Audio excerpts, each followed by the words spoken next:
Si vous avez suivi les étapes de la vidéo « Comment réaliser un assemblage en enfourchement en T, partie 1 », vous êtes prêt à faire les découpes. Étape 1, la découpe. Bloquez la pièce de la mortaise dans l'étau avec le bois debout tourné vers le haut. Servez-vous d'une scie égoïne pour scier le long des lignes marquant les parois de la mortaise. Sciez le long des 2 lignes repères jusqu'au fond de la mortaise. Vous pouvez faire une autre coupe entre les 2 précédentes pour rendre la prochaine étape plus facile à réaliser. Maintenant, utilisez la scie à chantourner pour dégager la chute de bois.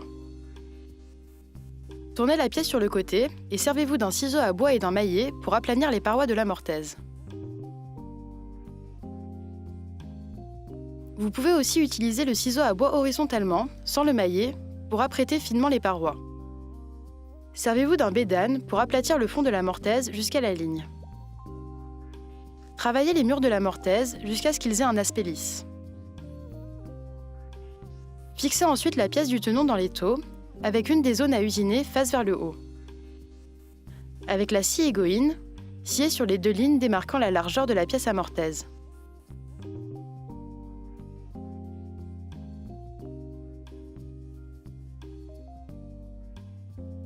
Avec un ciseau à bois tenu horizontalement et un maillet, commencez à dégager le surplus de bois.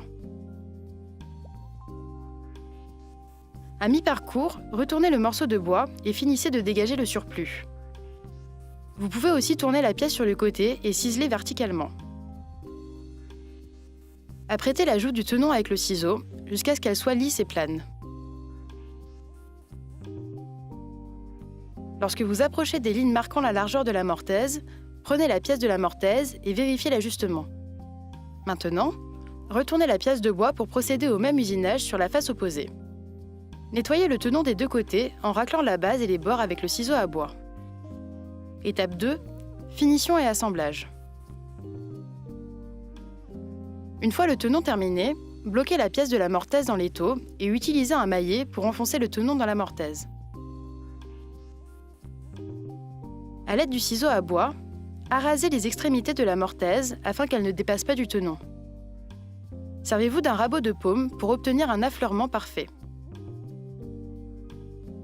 Tournez la pièce et finissez tous les côtés de la pièce au rabot de paume. Avec l'équerre de menuisier, vérifiez que les pièces s'imbriquent bien à angle droit. Si nécessaire, ajustez en rabotant les parois. Lorsque les 2 pièces s'emboîtent correctement, collez l'assemblage, serrez avec un serre-joint et laissez sécher.